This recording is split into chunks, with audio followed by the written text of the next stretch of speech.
السلام علیکم ورحمۃ اللہ وبرکاتہ نحمدہ ونصلی علی رسولہ الکریم اما بعد فاعوذ باللہ من الشیطان الرجیم بسم اللہ الرحمن الرحیم رب اشرح لی صدری ویسر لی امری واحلل عقدۃ من لسانی یفقہوا قولی۔ رسول اللہ صلی اللہ علیہ وآلہ وسلم نے ارشاد فرمایا، جس نے بد زبانی اور جھوٹ نہ چھوڑا تو اللہ تعالیٰ کو اس کے کھانا پینے چھوڑ دینے کی کوئی ضرورت نہیں۔ جب یہ آخری روزے شروع ہو جاتے ہیں اور اس وقت آپ دیکھیں بازاروں کا رخ لوگوں کا زیادہ ہو جاتا ہے، ایسے وہ موقع ہوتے ہیں جب لوگ اپنی شاپنگ اور آنا جانا، عید کی چھٹیوں کی تیاری، آخری جو طاق راتیں ہیں ان کے لیے پلاننگز، ایسے کاموں میں جب لگے ہوتے ہیں تو لڑائی جھگڑے بھی تھوڑے زیادہ بڑھ جاتے ہیں۔ تو ایسے تمام مواقع پہ ہمیں اس چیز کا خیال رکھنا ہے کہ ہم کوئی بھی ایسا کام نہ کریں، کسی بھی ایسی ایکٹیویٹی میں انگیج نہ ہو کہ ہم اللہ تعالیٰ کو راضی کرنے کے بجائے ہم جو ہے کوئی ایسی ایکٹیویٹی، کوئی ایسی بات، کوئی ایسا کام کریں جو کہ جائز نہ ہو۔ آج ہم الحمدللہ 27واں پارہ کریں گے۔ 27ویں کی جو رات ہوتی ہے نا، اس میں ہم دیکھتے ہیں کہ مساجد جو ہیں وہ بھی بہت زیادہ بھری ہوئی ہوتی ہیں، اکثر ختم قرآن ہوتا ہے تراویح کا، اور ویسے دورہ قرآن کا وہ بھی ہو رہا ہوتا ہے، تو ایک اور ہی اسپرٹ ہوتا ہے نا اس ٹائم پہ، وہ بھی ایک ڈفرینٹ ہوتا ہے۔ لیکن یہ یاد رکھنے کی ضرورت ہے کہ بہت سے لوگ جو 27 رمضان کی رات کو ہی شب قدر سمجھتے ہیں اور سمجھتے ہیں کہ اسی رات کو ہمیں عبادت کرنے کی ضرورت ہے، تو اس کانسیپٹ کو بھی ذرا اچھی طرح سمجھ لینا چاہیے کہ ایسی کوئی بات نہیں ہے۔ ہمیں تمام یہ جو آخری 10 دن ہیں اس میں بھرپور عبادت کرنے کے لیے کہا ہے، اور خاص طور پہ ہم دیکھتے ہیں کہ جتنی طاق راتیں ہیں اس میں۔ 27واں پارہ شروع کریں گے۔ سورہ زاریات ہم نے شروع کی ہوئی تھی، جو ایک امپورٹنٹ میسج ہے آج ہم اس پہ بات کریں گے، اور یہ امپورٹنٹ میسج ہمیں مل رہا ہے آیت نمبر 56 میں۔ یہاں پہ ہمیں ہماری جسے کہتے ہیں نا پرپز آف آور کریشن وہ بتا دیا گیا ہے، اور اس میں کیا آتا ہے، وَمَا خَلَقْتُ الْجِنَّ وَالْإِنسَ إِلَّا لِيَعْبُدُونَ۔ اللہ تعالیٰ فرما رہے ہیں کہ میں نے جنات اور انسانوں کو محض اس لیے پیدا کیا کہ وہ میری عبادت کریں۔ یعنی یہ وہ نقطہ ہے، اگر ہم سب کو سمجھ آ جائے تو شاید ہم بہت سے کام جو ہیں وہ ٹھیک طرح سے کرنا شروع ہو جائیں۔ اب یہاں پہ ہمارے لیے پرابلم کیا ہے، اگر ہم دیکھتے ہیں بہت سے لوگ جو ہمارے ارد گرد نظر آ رہے ہیں، جب ان کو کہا جاتا ہے کہ اللہ سبحانہ تعالیٰ کی عبادت کریں، تو بات یہ کہ ان کو یہ کانسیپٹ ہی نہیں سمجھ آتا۔ اچھا، ان کو کانسیپٹ کیوں نہیں سمجھ آتا؟ وہ اللہ تعالیٰ، کیونکہ یہاں کیا کہا جا رہا ہے، اللہ تعالیٰ نے انسان اور جن کو اپنی عبادت کے لیے پیدا کیا۔ جنات کو تو چھوڑیں، ہم انسان اپنے آپ کو دیکھیں، ہم اللہ تعالیٰ کی معرفت ہی نہیں حاصل کرتے، اللہ تعالیٰ کو ہی نہیں پہچانتے، تو بات وہیں پہ زیرو پہ آ جاتی ہے۔ پھر آپ عبادت کیسے کریں گے؟ پھر آپ اپنے آپ کو اس لیول پہ کیسے لائیں گے؟ میں نے ایک سٹوری پڑھی تھی کچھ عرصہ پہلے، انٹرسٹنگ سٹوری ہے، جس میں اللہ سبحانہ تعالیٰ کے بارے میں کچھ کانسیپٹ کی وضاحت کی گئی ہے۔ اس میں آتا ہے کہ ایک ایتھیسٹ پروفیسر تھا اور فلسفی کا پروفیسر تھا، اور وہ اپنی کلاس میں بات کر رہے تھے اور وہ کمپیریزن کر رہے تھے کہ سائنس کا مسئلہ اللہ کے گاڈ کے کانسیپٹ کے ساتھ کیا ہے، کیونکہ ہم یہ دیکھتے ہیں نا کہ جو بہت زیادہ سائنٹیفک مائنڈیڈ لوگ ہوتے ہیں وہ ہی ایک خدا کے تصور کو یا ویسے ہی خدا کے تصور کو جو ہے وہ ڈینائی کرنا شروع کر دیتے ہیں۔ تو انہوں نے کیا کیا کہ کلاس میں ان کو ایک لڑکا نظر آیا جو کہ ان کو کمپیریٹیولی ذرا ریلیجس سا لگا، تو انہوں نے اس کی طرف اشارہ کر کے کہا، تم خدا کو مانتے ہو؟ اس بچے نے کھڑے ہو کے کہا، بالکل، ایبسلیوٹلی، میں بالکل خدا کو مانتا ہوں۔ انہوں نے کہا، اس سے پوچھا، تمہارا جو خدا ہے کیا وہ بہت اچھا ہے، گڈ ہے اور آل پاورفل ہے؟ اس نے کہا، بالکل بالکل آل پاورفل ہے۔ ان پروفیسر نے کہا کہ میرا جو بھائی ہے نا، اس کو کینسر ہو گیا تھا، ہم نے بہت دعا مانگی تھی خدا سے کہ وہ بچ جائے کسی طرح، لیکن وہ نہیں بچا، وہ ختم ہو گیا، لیکن اللہ نے اس کی مدد نہیں کی۔ تو یہ کیسا خدا ہے جو اچھا ہے، جو اس کے بارے میں ہم کہتے ہیں کہ وہ مہربان ہے، لیکن وہ میرے بھائی کو نہیں بچا سکا؟ ظاہر ہے وہ اسٹوڈنٹ اس وقت خاموش رہا۔ پھر ان پروفیسر نے اس سے پوچھا، جو شیطان ہے کیا وہ اچھا ہے؟ اس نے کہا، نہیں، وہ اچھا نہیں ہے۔ اس نے کہا، اچھا، پھر شیطان کو بنایا کس نے ہے؟ اسٹوڈنٹ کا جواب یہ تھا کہ خدا نے بنایا ہے۔ اس نے کہا، اچھا، تو دنیا میں کیا ہمیں ایول نظر آتا ہے، برائیاں نظر آتی ہیں؟ اس نے کہا، بالکل نظر آتی ہیں۔ تو کیا ہم یہ نہیں کہتے کہ سب کچھ جو دنیا میں موجود ہے اس کو بنایا ہی خدا نے ہے؟ اسٹوڈنٹ نے کہا، جی بالکل، ہم یہی کہتے ہیں۔ تو اس نے کہا کہ اس کا مطلب ہے کہ خدا نے، اللہ نے یہ ایول بنایا ہے, سارے منکرات جو ہیں اسی نے بنائے ہیں. اب اس کے پاس ابھی بھی کوئی جواب نہیں تھا اور اسٹوڈنٹ خاموش تھا. اس کے بعد پروفیسر نے اور زیادہ فورسفلی باتیں پوچھنی شروع کی. اس نے کہا بیماری ہے اور امورالٹی ہے اور نفرتیں ہیں اور کتنی دنیا میں تباہ کن چیزیں ہو رہی ہوتی ہیں, یہ سب کہاں سے آئی ہیں, یہ ہیں کہ نہیں ہیں, یہ دنیا میں موجود ہیں؟ اس نے کہا بالکل سر موجود ہیں. اس نے کہا ان سب کو کس نے بنایا, پھر یہ کہاں سے آ گئی ہیں, یہ کس کی تخلیق ہیں؟ کوئی جواب نہیں, وہ خاموش تھا. پروفیسر نے پھر اس اسٹوڈنٹ کو کارنر کیا مزید اور اسے کہا کہ سائنس یہ کہتی ہے کہ جو چیز آپ نے اپنی 5 سینسز کے ذریعے آبزرو کی, آئیڈینٹیفائی کی, وہ دنیا میں موجود ہوتی ہے, اور جو چیز آپ اپنی 5 سینسز کے ساتھ نہیں دیکھ سکتے اس کا ایگزسٹنس نہیں ہے. تو پھر تم مجھے بتاؤ کہ کیا ہم خدا کو دیکھ سکتے ہیں؟ اس اسٹوڈنٹ نے کہا نہیں. سن سکتے ہیں؟ نہیں. فیل کر سکتے ہیں؟ نہیں.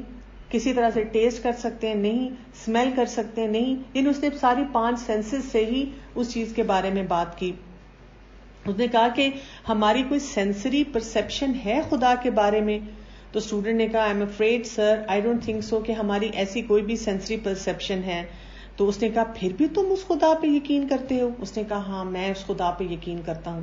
یہ آج کل کا بہت بڑا چیلنج بھی ہے. یعنی آج کل کی ہماری نوجوان نسل کے دماغ میں ایسے ایسے سوالات آتے ہیں, والدین کو اور ٹیچرز کو کئی دفعہ سمجھ نہیں آ رہا ہوتا کہ ہم ان کو جواب کیسے دیں. اور اسی طرح سے میں نے بہت سے لوگوں سے یہ سنا ہے کہ جیسے یہ میں نے آپ کو ایک پروفیسر کا بتا رہی ہوں, ہماری بہت سے کالجز یونیورسٹیز میں جو پڑھانے والے اساتذہ ہیں, کیونکہ وہ بہت پاورفل اور اسٹرانگ پرسنالٹیز ہوتی ہیں, ان کی اس طرح کی سوچیں ہوتی ہیں, اور جب ہم نے اپنے بچوں کو اس سوچ کے لیے تیار نہیں کیا اور ہم نے بس ان کو یہ بتا دیا ہم نے اللہ کی عبادت کرنی ہے, یہاں پہ وہ سٹک ہو جاتے ہیں. یہاں پہ ان کے دماغ میں وہ ایسے کیڑے, زہریلے کیڑے ڈالے جاتے ہیں کہ ان کو سمجھ نہیں آتی. اب اس واقعے میں آگے کیا ہوتا ہے؟ پروفیسر کہتا ہے کہ جو ہماری امپیریکل ٹیسٹیبل ڈیمونسٹریبل پروٹوکال ہے سائنس کا, اس کے مطابق تو پھر خدا ایگزسٹ ہی نہیں کرتا, پھر تو خدا ہے ہی نہیں. اور اب تم کیا کہو گے؟ اس نے کہا سر میں کچھ نہیں کہوں گا, میں صرف یہ کہوں گا کہ میرا کامل یقین ہے کہ خدا موجود ہے. اس نے کہا اچھا فیتھ, یہی تو پرابلم ہے. سائنس کہتی ہے کہ فیتھ کا کوئی ایگزسٹنس ہی نہیں ہے. یہ کیا بات ہوئی؟ سائنس ایمانیات کو نہیں مانتی. اور یہیں پہ آپ دیکھیں کہ یہاں سے وہ تفریق شروع ہو جاتی ہے. پروفیسر نے بڑے خوش ہو کے ادھر ادھر ساری کلاس کی طرف دیکھا اور سوچا کہ دیکھا میں نے کتنا اسٹرانگ پوائنٹ بتایا اور میں نے اس اسٹوڈنٹ کو کارنر کر لیا. لیکن اسٹوڈنٹ جو تھا وہ وہاں پہ اب بولا کہ سر اس وقت میں آپ سے ایک بات پوچھنا چاہوں گا. اس نے کہا کہ کیا آپ کہتے ہیں کہ دنیا میں کوئی ایسی چیز ہے جس کو ہم ہیٹ کہتے ہیں؟ پروفیسر نے کہا بالکل. اس نے کہا اچھا کیا کوئی ایسی چیز ہماری دنیا میں موجود ہے جس کو ہم کولڈ کہتے ہیں, ٹھنڈی چیز کہتے ہیں, ٹھنڈک کہتے ہیں؟ پروفیسر نے کہا آف کورس بالکل. اس نے کہا نہیں سر آپ یہاں پہ غلط ہیں. ساری کلاس ایک دم خاموش ہو گئی اور غور سے پروفیسر کی اور اسٹوڈنٹ کی گفتگو کو سننے لگی. اس نے کہا سر بات یہ ہے کہ ہمارے پاس ہیٹ کی مختلف قسمیں ہیں, جیسے lots of hat, more hat, super hat, mega hat, white hat اور لٹل ہیٹ اور نو ہیٹ. بٹ ہمارے پاس کوئی بھی ایسی چیز نہیں ہے جس کو ہم کہیں کہ کولڈ ہے. وہ کہتے ہیں کہ اگر آپ ہٹ کرتے ہیں 458 ڈگریز بلو زیرو تو وہاں پہ ہیٹ نہیں ہے. ہم یہ نہیں کہہ سکتے کہ ہم اس سے فردر جائیں گے تو آگے ہمیں کہیں کولڈ مل جائے گی. تو اس نے کہا کہ کولڈ کیا چیز ہے؟ کولڈ کسی چیز کا ٹھنڈا ہونا بیسیکلی ایبسنس آف ہیٹ ہے, اور اسی لیے ہم کولڈ کو میئر نہیں کر سکتے. ہیٹ انرجی ہے اور کولڈ جو ہے وہ اس کا اپوزٹ ہے. اب جیسے ہی اسٹوڈنٹ نے یہ دلیل دی ساری کلاس میں پن ڈراپ سائلنس ہو گیا. لوگ اس وقت ایک دم خاموش ہو گئے اور لوگوں نے غور سے یہ بات کو سننا شروع کر دیا. پھر اس نے اسٹوڈنٹ نے دوبارہ کہا پروفیسر میں آپ سے یہ پوچھنا چاہوں گا کہ ڈارکنیس کے بارے میں آپ کیا کہتے ہیں؟ کیا ڈارکنیس ایگزسٹ کرتی ہے؟ پروفیسر نے ساری کلاس کو دیکھا اور بہت سمارٹ انداز سے مسکرا کے کہا آف کورس کرتی ہے, یہ جو رات ہے اور کیا ہے, یہ ڈارکنیس ہی تو ہے. اسٹوڈنٹ نے کہا نہیں سر آپ ابھی بھی غلط بات کہہ رہے ہیں. Darkness is absence of some thing. کیا مطلب؟ ہمارے پاس لو لائٹ ہے, نارمل لائٹ ہے, برائٹ لائٹ ہے, فلیشنگ لائٹ ہے, لیکن جب ہمارے پاس کوئی لائٹ نہیں ہوتی تو اس کو ہم ڈارکنیس کا نام دیتے ہیں. پروفیسر تھوڑا سا جھنجھلا گیا اور اس نے اپنے اسٹوڈنٹ سے کہا what is the point that you are trying to make young man. تم کیا بات پروف کرنا چاہ رہے ہو؟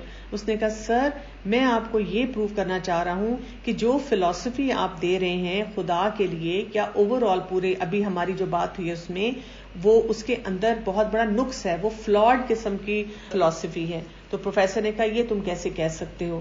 اس نے کہا اس لیے میں آپ سے بات یہ کر سکتا ہوں کہ آپ کو ایگری کرنا پڑے گا، یہ جو آپ بات کر رہے ہیں ڈیویلٹی پہ کہ ایک چیز کے ساتھ دوسری چیز ایگزسٹ کرتی ہے، بہت سی جگہوں پہ یہ کام نہیں کر رہا۔ مثلاً اس نے کہا کہ زندگی جو ہے اور موت، اور پھر اسی طرح اچھا خدا ہونا یا برا خدا ہونا، اس نے کہا بات یہ ہے کہ کانسیپٹ جو ہم بات کرتے ہیں خدا کا وہ انفینٹ ہے، اس کو ہم میئر ہی نہیں کر سکتے۔ اور اس نے کہا سر سائنس جو ہے اس چیز کو پروو ہی نہیں کر سکتی۔ اسی طرح اس نے کہا کہ جو الیکٹریسٹی ہے، میگنیٹزم ہے، ان چیزوں کو ہم دیکھ نہیں سکتے لیکن ہم ان کو مانتے ہیں۔ اسی طرح اس نے کہا کہ ڈیتھ جو ہے اس کو ہم کہتے ہیں کہ وہ اپوزٹ آف لائف ہے، یہ ہماری اگنورینس ہے، کیونکہ ڈیتھ کا مطلب کیا ہے کہ زندگی ختم ہو گئی، اور ڈیتھ اس کو ہم اپوزٹ کے طور پہ استعمال کرتے ہیں لیکن اس کا اپنا کوئی وجود نہیں ہے۔ اسی طرح سے اس نے کہا پروفیسر آپ کو کیا پتا ہے، کیا آپ مانتے ہیں کہ ہم لوگ جو ہیں بندر سے نکل کے آئے ہیں؟ تو پروفیسر نے فوراً کہا کہ اگر تم تھیوری آف ایولیوشن کی بات کر رہے ہو تو آف کورس ہم مانتے ہیں کہ ہم بندر سے جو ہیں پھر انسان بنے۔ تو اس نے پوچھا کہ پروفیسر کیا آپ نے یہ پورا پروسیس اپنی آنکھوں سے دیکھا ہوا ہے؟ پروفیسر نے کہا نہیں۔ اس نے کہا کہ سر پھر آپ ہمیں اپنا اوپینین پڑھا رہے ہیں، آپ سائنٹسٹ ہیں یا پریچر ہیں؟ اب کلاس جو تھی اس نے ایک دم کہکا لگایا، سب لوگوں نے ہنسنا شروع کر دیا۔ اس نے اپنی کلاس کی طرف اشارہ کر کے پوچھا کہ آپ سب مجھے بتائیں کہ کیا پروفیسر کا برین ہے؟ ساری کلاس ہنستے ہنستے بولی آف کورس ہے۔ اس نے پوچھا کہ کیا کسی نے اس کو سنا ہے، کیا کسی نے فیل کیا ہے، کیا کسی نے ٹچ کیا ہے، کیا کسی نے اسمیل کیا ہے؟ تو نہیں۔ تو اس نے کہا کہ جو اسٹیبلش رولز ہیں ہمارے پاس، جو امپیریکل اسٹیبل ڈیمونسٹریبل پروٹوکال ہیں سائنس کے، وہ کیا کہتے ہیں اکارڈنگ ٹو دا پرنسپل جو آپ نے بتائے ہیں، تو پھر تو اس کا یہ مطلب ہوا کہ ہمارے پروفیسر کے پاس برین نہیں ہے، ود آل ڈیو ریسپیکٹ۔ تو پھر آپ جو یہ سارے لیکچر ہمیں دیتے ہیں یہ کیسے دیتے ہیں؟ اس کے جواب میں پروفیسر نے کہا کہ یہ تمہیں ماننا پڑے گا، یہ تو پھر مانو گے ہی تو آگے بات چلے گی۔ تو اسٹوڈنٹ نے جواب دیا ایگزیکٹلی سر، میرا بھی ریلیجن کے بارے میں یہی پوائنٹ تھا کہ کچھ چیزیں جو ہیں وہ ایمانیات پہ چلتی ہیں، وہ فیتھ پہ چلتی ہیں، اور اس نے کہا یہی انسان کا اپنے خدا کے ساتھ تعلق ہوتا ہے، اور یہ جو تعلق ہوتا ہے یہ آتا ہی اس فیتھ کے ساتھ ہے۔ تو بات کیا ہے؟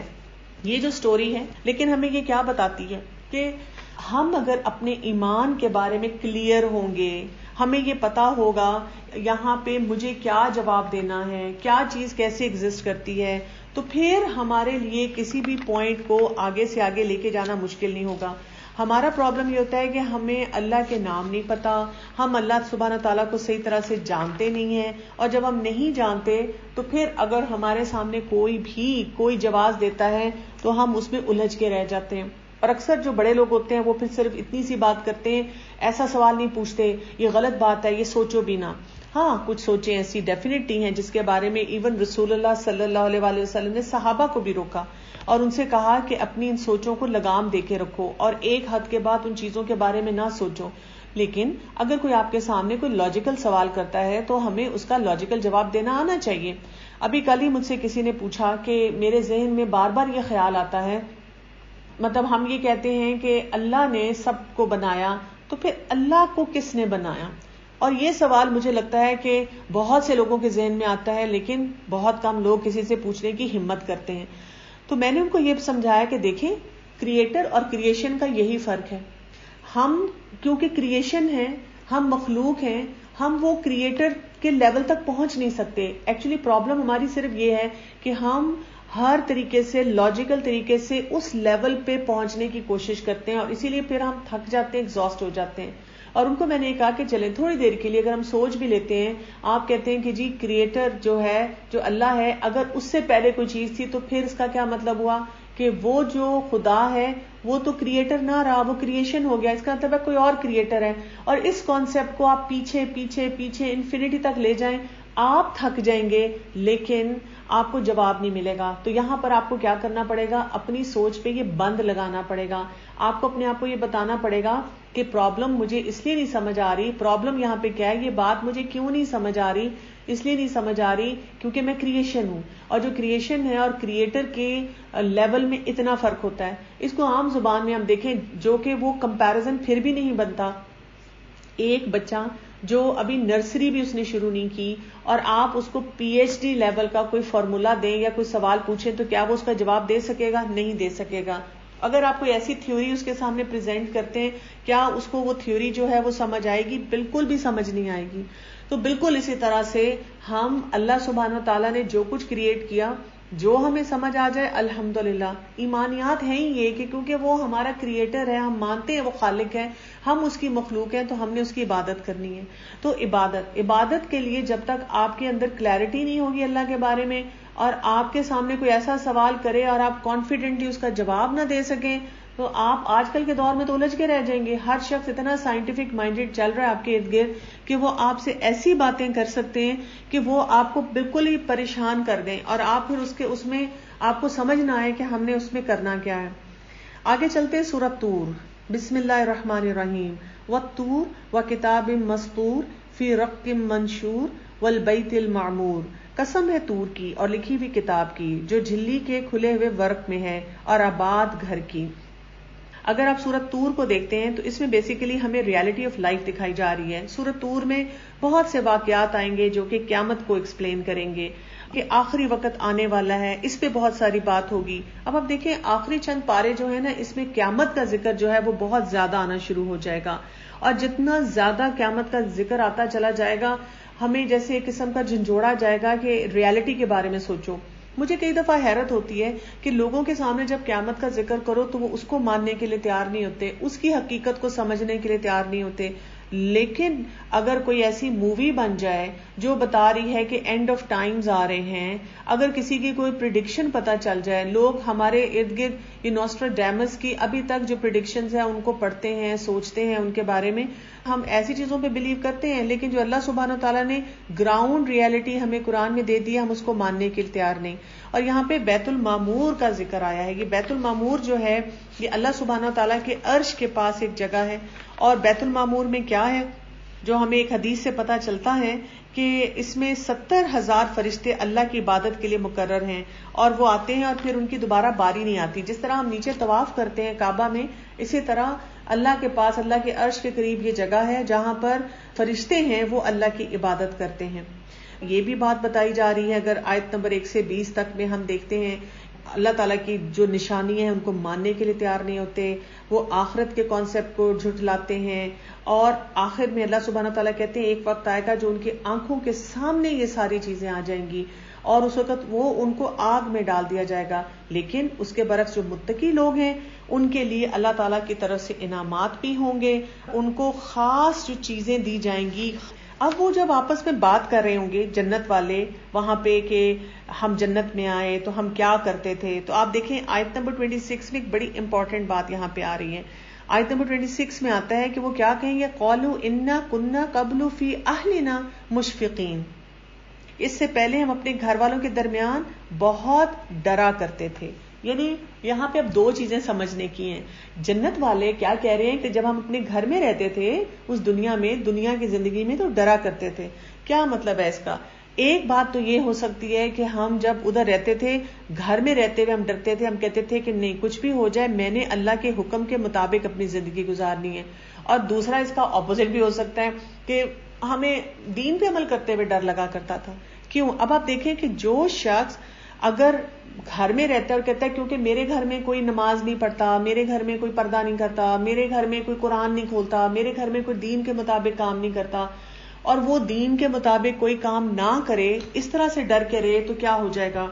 وہ ایسی زندگی گزارے گا کہ وہ پرواہ ہی نہیں کر رہا، تو اس کا اینڈ ریزلٹ اچھا نہیں ہوگا. لیکن جو سزا سے ڈرتا ہے وہ ہر معاملے میں اپنے گھر میں رہتے ہوئے سوچتا ہے کہ مجھے اللہ کو جواب دینا ہے، کوئی بھی کوئی کام کر رہا ہو مجھے تو اللہ کو جواب دینا ہے، تو وہ بہت کوشیس لائف سٹائل گزارے گا. اور جو نہیں ڈرتا اپنے گھر والوں کے اندر رہتے ہوئے بھی اور وہ گھر والوں کے مطابق کام کرنے کی کوشش کرتا ہے تو کیا ہو جاتا ہے, اس کا اینڈ ریزلٹ جو ہے وہ بہت برا ہوتا ہے. تو ہمیں یہاں پہ کیا چیز بتایا جا رہا ہے کہ ہم ضرور اس معاملے میں دیکھیں کہ ہم دنیا میں رہتے ہوئے کس ڈائریکشن میں کوششیں اپنی کر رہے ہیں. چلے میں آپ کو چھوٹا سا یہاں ٹاسک دیتی ہوں. اگر آپ پوری لسٹ بنائیں کہ اللہ سبحانہ و تعالیٰ نے آپ کو کیا کیا کرنے کے لیے کہا ہے, کیا چیزیں اب تک ہم قرآن میں پڑھ چکے ہیں, جو جو آپ کے ذہن میں آتا ہے آپ رینڈملی تھوڑی سی لسٹ بنا لیں, آپ ریسرچ کر لیں تھوڑی سی کہ اس کے بینیفٹس کیا ہیں. دنیا کے لیے بھی آپ کو بینیفٹس نظر آئیں گے. یعنی بہت سے لوگوں کو جو یہ لگتا ہے کہ اگر ہم نے قرآن کو فالو کرنا شروع کر دیا تو پتہ نہیں ہم دنیا میں پیچھے رہ جائیں گے, جبکہ ہمیں ہسٹری بھی بتاتی ہے. پوری ہسٹری کو آپ دیکھ لیں, رسول اللہ صلی اللہ علیہ وسلم کے ٹائم سے لے کے صحابہ آگے جتنی ہمارے پاس بہت سارے مسلمانوں کے عروج اور زوال کی جتنی داستانیں ہیں ان سب کو پڑھ لیں. آپ ہمیشہ دیکھیں گے کہ مسلمان جب پیک پہ تھے وہ تب تھے جب انہوں نے قرآن اور سنت کو صحیح طرح فالو کیا, اور جب بھی انہوں نے قرآن اور سنت کو فالو نہیں کیا صحیح طرح, وہاں پر ان کی زندگی میں مسائل اور ڈپس آنا شروع ہو گئے.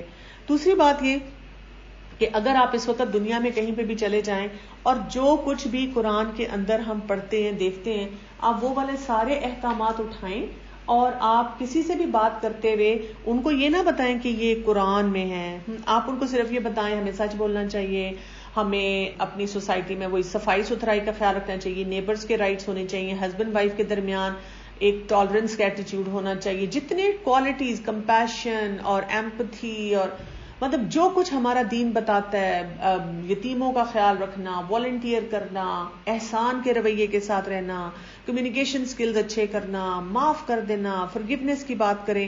دنیا جہان میں جو کچھ آپ سمجھتے ہیں آپ ساری باتیں بتائیں.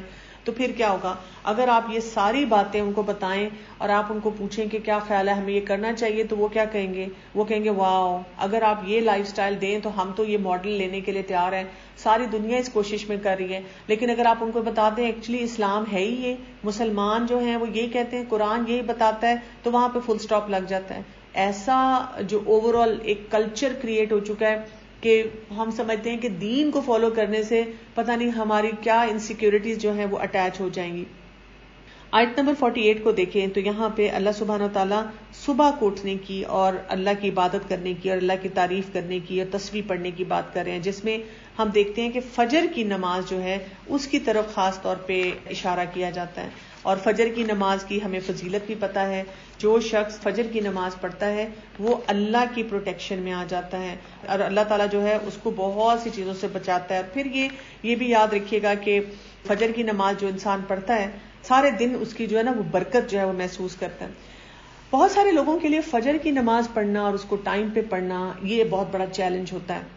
ایک اور حدیث میں آتا ہے کہ جب انسان سوتا ہے تو شیطان جو ہے وہ 3 نوٹس لگاتا ہے اس کی, یہ جس کو ہم کہتے ہیں nape of the neck, back of the neck پہ, اور وہ کیا اس کو کہتا ہے کہ سو جاؤ, رات بہت لمبی ہے, یعنی جسٹ سلیپ, ابھی جو ہے بہت ٹائم ہے تمہارے لیے.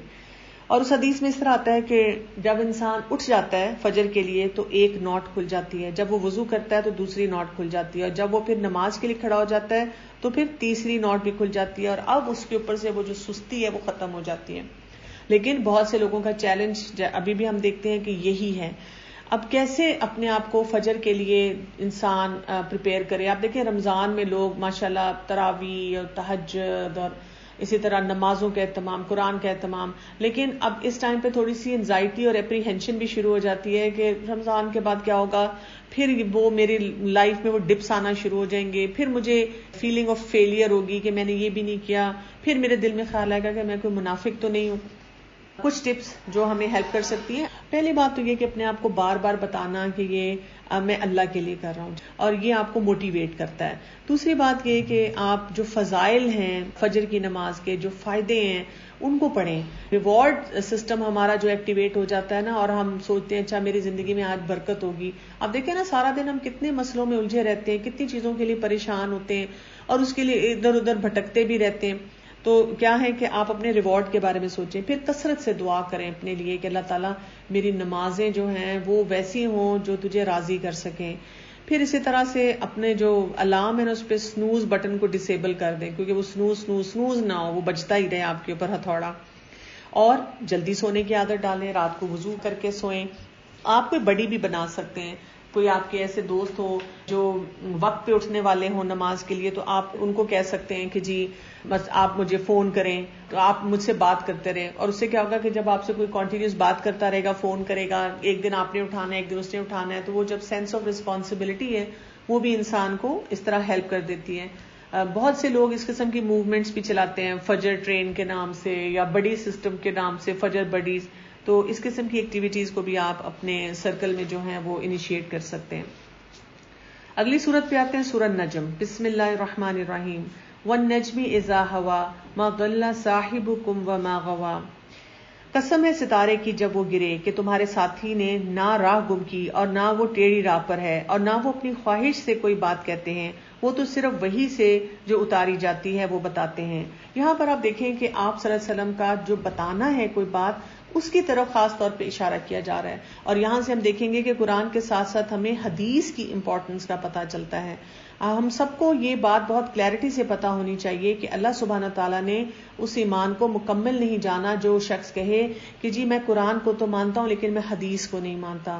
اس لیے یہ تمام علماء کا ایک کامن کنسنسس ہے اس بات پہ کہ ایسا انسان جو ہے وہ دائرہ اسلام میں نہیں رہتا جو ایسی بات کرتا ہے یا ایسی چیز سوچتا ہے.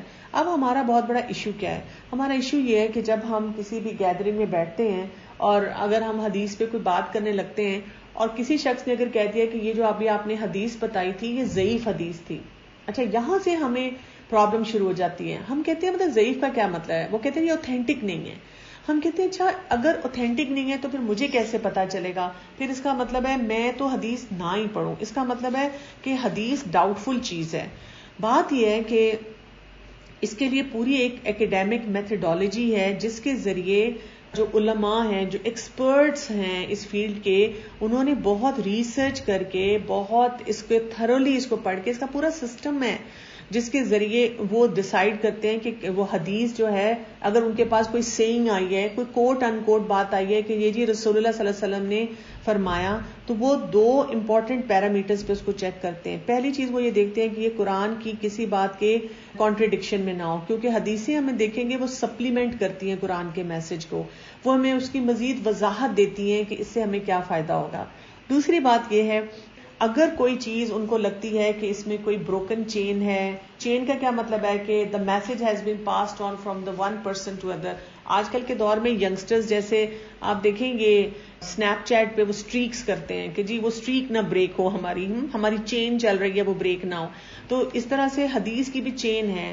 ایک ایک جو راوی ہے جس نے وہ حدیث کو بتایا ہے اس کو اچھی طرح اوتھینٹک طریقے سے اس کو ڈاکیومنٹ کیا گیا، اور اگر ذرا سا اس کے بارے میں کوئی ڈاؤٹ آ گیا ہے تو وہاں پہ ہمیں احتیاطاً کیا کہہ دیا گیا ہے، اس حدیث کو دیکھیں جو کہ ہمیں پتہ چلتا ہے کہ وہ اوتھینٹک ہے.